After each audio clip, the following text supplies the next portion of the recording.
I didn't raise my voice. I didn't plead. I didn't even blink when she broke the news. Her tone was serene, as if she were proposing a weekend getaway. It's a journey to find myself, she explained, with David from her high school days. David, the one who scribbled songs for her on scraps of notebook paper. The one she always called her Miss Chance. She sat opposite me at the kitchen table, her eyes alight with a spark of courage, as though shattering our vows was some heroic pursuit. I offered a faint smile. Sounds wonderful, I said. She faltered, caught off guard. She'd braced for a fight, perhaps fury. Instead, she misread my calm as fragility. That was her first misstep. Our life hadn't always been this way. Once, I adored her with the desperation of a man gasping for breath. She was my haven, my safe harbor. I poured long hours into work so she could chase her dreams. I passed up career advancements to be there when she called. I believed we were crafting a shared future. But in hindsight, the fractures were always there. Her phone turned screen down when I entered, the sudden giggles at midnight messages, the faraway looks when old melodies played on the radio, songs she never let me into. I overlooked the clues because love blinds you, and trust makes you foolish. Until she handed me the blade, and asked me to hone it for her. That night, after her revelation, I lay awake, eyes fixed on the ceiling. Fury should have engulfed me, but instead, a quiet clarity took root. She thought she held the reins. She imagined I'd linger at home, stewing in resentment while she explored her soul. But I made a choice then. I'd explore myself too, and what I uncovered was liberation. I moved with deliberate precision. I started by duplicating every critical document, property deeds, bank statements, investment records. She never cared for numbers, too consumed by chasing emotions. I quietly shut down our shared accounts, redirected my income to a private one, and locked her out before she noticed.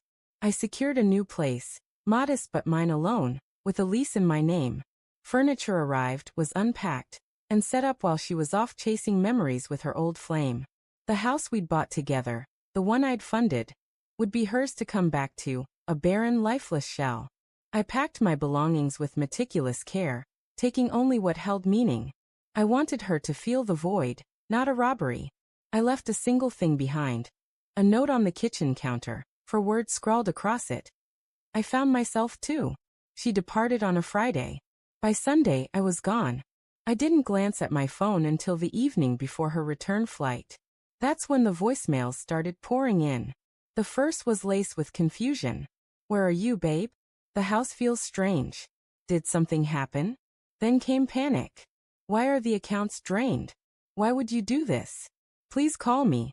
By the fourth message, her voice broke apart. I messed up. I didn't mean for it to go this far. Please, let's talk. Her desperation sang like a melody, each word a chord of reckoning. When her plane touched down, she tried to enter the house, but the locks had been changed. Her key scratched uselessly at the door. Neighbors later said she sat on the porch for hours, sobbing into her palms, waiting for me to show up. But I was long gone. That night, she checked into a hotel, trying to charge it to our old joint account. The card was declined. I'd already closed it. 2 days later, she appeared at my new place. She looked diminished, her confidence eroded. She pounded on the door until I answered. Her eyes were puffy red. How could you do this to me? She demanded. The question nearly made me laugh. To her, as if I'd wronged her by stepping out of the darkness she'd pushed me into. I kept my tone steady. You went to find yourself, I said. I did the same. And I like who I found. She tried to step forward, but I blocked her path. We can fix this, she murmured. I just thought I needed closure with him. I thought I had to know. You needed to know, I echoed, leaning closer, letting the silence hang until her breath hitched.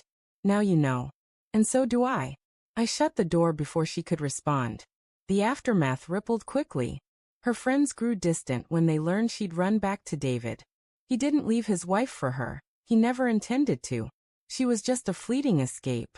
Her work suffered. She arrived late, distracted, unraveling. Word spread that she sometimes slept in her office, unable to bear the emptiness of the house. She called me endlessly, sent texts filled with apologies, promises, pleas. I never responded. My silence was my retribution, louder than any argument could be. Sometimes, in the quiet of night, I replay that first conversation at the kitchen table. The way she spoke of self-discovery, as if betrayal were a sacred mission, as if it were enlightenment. I see now she expected me to wait, to remain faithful while she rekindled old sparks, certain I'd still be there when she came back. She underestimated me. She always had. I'm no longer bitter, not even angry. What I feel is clearer, sharper relief, because I discovered something she never saw coming. I don't need her. I never did. She was my vulnerability, and she mistook it for loyalty. But when she left, I found my strength. Her final voicemail still sits on my phone, her voice raw and fractured. I don't know who I am without you. Please, I can't do this alone. She was right, she can't. But I can. That's the difference between us. The house is hers now, with its bare walls, cold floors, and echoes of what once was. I'm moving forward, building something new, untainted by deception or nostalgia. She sought herself in another man's arms. I found myself in the quiet act of walking away, and I'll never turn back.